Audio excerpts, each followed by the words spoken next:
This year's Players' Championship has been and gone, so let's take a look at some of the key talking points to come out of last week's action, starting with the coverage on Channel 5, which was the first time snooker has been shown on this particular channel in the UK. And initial thoughts from me was that it worked pretty well. It was a fairly smooth transition from ITV, just with a few new faces. Matthew Stevens in particular worked really well for me in both the studio and the comms box, with sort of a mix of his dry sense of humour, but also the ability to offer insight into the game, which for me was a good addition. It does maybe pose a question about ITV's future for showcasing these tournaments, as they used to show all three players' tournaments before, but now they only show one plus the Champion of Champions and the British Open.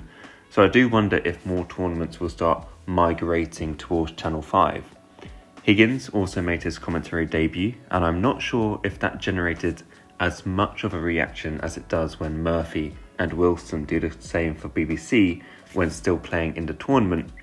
But maybe if we start reading into this a little bit too much, it could be seen as John's future if he does ever finally call it a day as a player. But it didn't hamper his performances on the table at all last week. We also got to see refcam for the first time, which I didn't really see the point of, to be completely honest. Watching a referee rack the balls up or put away the rest didn't exactly enhance the viewer's experience.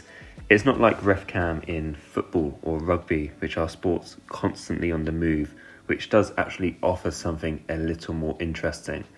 But in a static sport like snooker, it really wasn't needed at all, in my opinion. The only example I could think of where it would add some insight is when checking for a free ball or replacing a ball after a foul maybe. Something like that is maybe slightly interesting, but as much as I'm all for trying new things, I can't see this being something fans will be screaming for more of. But to the action on the bays, starting with Neil Robertson, who I am getting a little concerned about after the past few tournaments. It might just be a blip, but after a good showing in Germany, he's lost 6-1 to Murphy in the semi-finals and has backed that up with a 5-1 loss to Jack Jones and then a 6-1 loss to John Higgins last week. So it isn't just losing, but he is taking a bit of a battering, let's be honest as well. And after deciding not to enter the World Open, he only has the Welsh Open and Tour Championship left to play before going into the World Championship. And I am hoping that his season isn't starting to run out of steam just as we get to the business end. But then on the flip side, you've got Judd Trump, who does continue to impress, particularly in his 6-3 win over Mark Williams in the quarterfinals.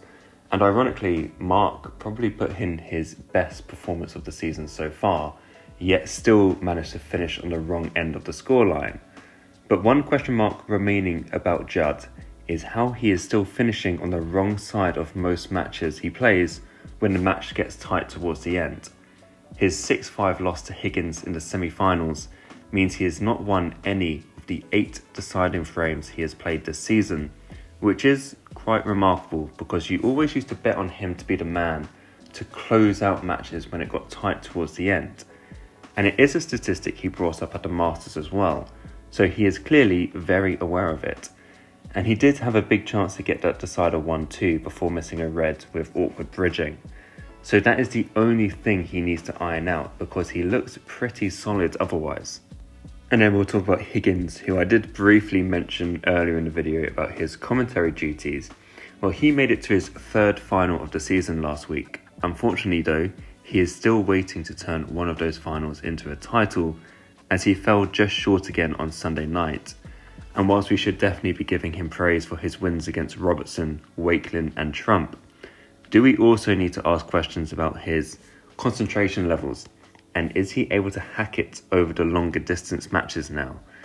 In the Masters, he did seem to run completely out of steam in that final against Wilson, and again last night he was keeping the pace himself for 3/4 of the match before faltering near the end, although that is maybe a little harsh when you consider just how well Xintong played to get over the line. Still though, that remains the only question mark for me with Higgins and a potential 5th world title in the spring. He is clearly playing well enough to go close, but does he have the stamina for the 2-week marathon in Sheffield anymore?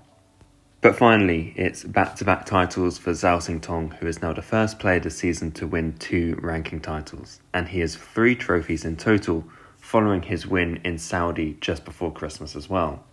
And it is very much copy and paste all that I said in review of him winning the Players' Championship last week. He has turned what looked like a fairly mediocre season as the reigning world champion into a very, very good one now, and he still has time to make it even better potentially. Is he reckless? Yes. Is he still going to miss easy balls? Yes. And are we going to criticise him when things don't go his way and he starts losing matches? Yes. But when it's on, he is just so good to watch. He had to dig deep against Slesser in the first round from 5-2 down, and again in the semi-finals to get past Mark Allen in a deciding frame. But he was also incredibly impressive against Murphy in the quarterfinals. And that 4-frame burst he produced at the end of the final to win 10-7 was as good as you will see in truth. And I don't want to sound like a broken record, but what we are seeing is mightily impressive from the 28-year-old, especially in the scoring department, where he made 2 breaks over 140 last week. And the 7 centuries last week takes his total to 59 for the season, just 2 behind Selby, who leads the way on 61. So with the confidence he now has from winning back-to-back titles, people are of course going to turn their attention to the Crucible Curse, with silly suggestions that the snooker gods will allow such a thing to be broken. But right now, he is looking irresistibly good. And I'd suggest, despite whatever happens between now and the end of the World Championship, this represents a very good debut season as a world champion, and all the added pressure and expectations that come with it, especially being the first Chinese player to do so as well.